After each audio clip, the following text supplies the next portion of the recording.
The room feels heavier tonight, the charts are moving slow, the headlines are quiet, too quiet. And yet behind that silence something massive is happening. Banks are moving. The biggest financial giants on the planet, the same institutions that laughed at crypto years ago, are now making their quietest and most strategic accumulation plays ever. And the asset they're targeting isn't Bitcoin, it isn't Ethereum, it's XRP. And the question is why now, why silently, and what do they know that the public does not? As you breathe in this moment, you can almost feel the tension, the sensation that a storm is forming just outside the frame, regulators shifting positions, policy drafts changing quietly in the background, international banking consortiums convening in private calls, no cameras, no announcements, no press releases, just action. If you follow the movement, you start to notice a pattern. Banks don't chase hype, banks don't chase volatility, banks don't chase crowd emotion, banks accumulate when everyone else is distracted, and right now the crypto crowd is asleep, bearish, exhausted. And that's exactly when institutions strike. And so here we are, staring at something we were never supposed to notice, the growing XRP footprints left by global banks, Japanese banks, Middle Eastern banks, European settlement networks, US corridors preparing in silence, all moving like shadows, quietly absorbing liquidity into their systems, quietly testing pilot programs, quietly securing a position before the switch flips.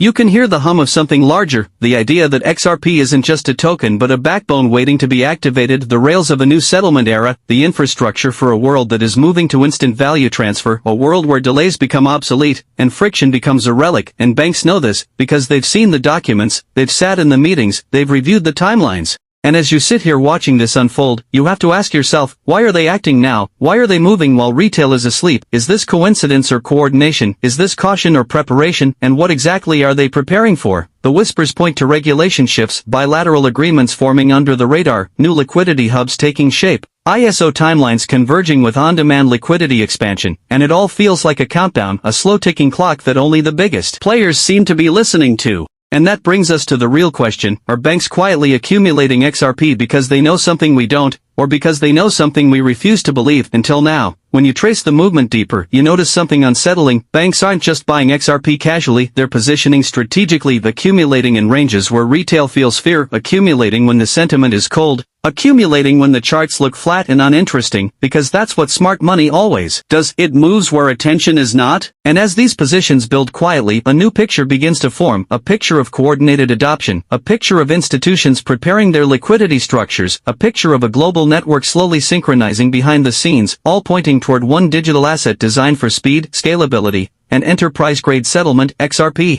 The deeper you look, the more you realize this isn't isolated, not random, not accidental. This accumulation aligns perfectly with regulatory shifts, with central bank digital currency pilots, with cross-border settlement upgrades, and you start to feel the pressure, the weight of something massive brewing underneath the surface. Regulators in the United States softening language, regulators in Europe accelerating frameworks, Asian markets expanding digital corridors, Africa integrating mobile-first banking with blockchain infrastructure, and every change, every document, every policy draft seems to echo the same theme: the world is preparing for instant settlement, and the liquidity bridge they're preparing to use keeps pointing back to XRP. And yet, no official announcement, no viral headlines, no big declarations, just silence, the kind of silence that only exists before major transitions, the kind of silence that institutions prefer, because the fewer people who know, the fewer competitors stand in their way. Meanwhile, data reveals the truth: exchange outflows increasing, OTC activity rising, whale wallets accumulating, bank-connected custodians quietly scaling their infrastructure, and you start to see the pattern. Banks are not waiting for clarity, banks are preparing for activation, because they know clarity comes after positioning, not before it.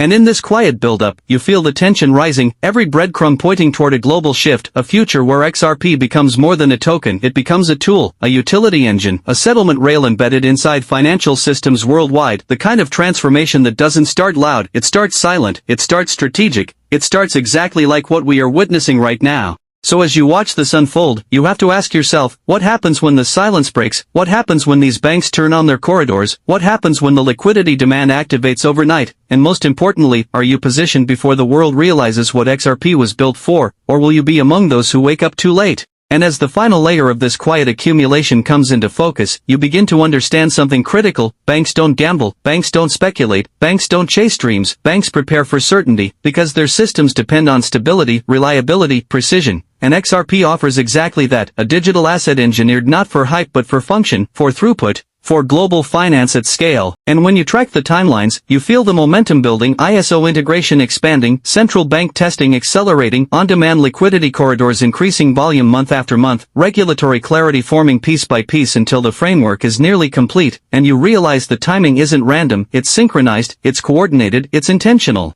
The institutions know that global settlement cannot remain slow, inefficient, fragmented. They know that digital value transfer is inevitable. They know that the infrastructure must evolve from legacy rails to real-time interconnected networks, and one by one, they are aligning themselves with the asset that solves those problems, XRP. And with each new pilot program, each custody partnership, each liquidity hub expansion, the pressure builds, the sense that we are approaching a moment, a switch, a transition that has been quietly prepared for years, and while retail sleeps, banks accumulate, because they know how these shifts unfold. The public sees the announcement, the institutions see the blueprint long before it arrives. In the shadows of these transitions, you can feel an unspoken urgency, like the final pieces are being placed behind locked doors, executives reviewing integration timelines, governments coordinating digital policy, financial networks aligning their settlement layers, and XRP sits at the intersection of all of it, not by accident, but by design. And as these threads converge, you begin to sense the truth. The silence is not hesitation, the silence is preparation, the accumulation is not random, the accumulation is positioning. The banks are not waiting for the public narrative to catch up, because the public narrative always comes last.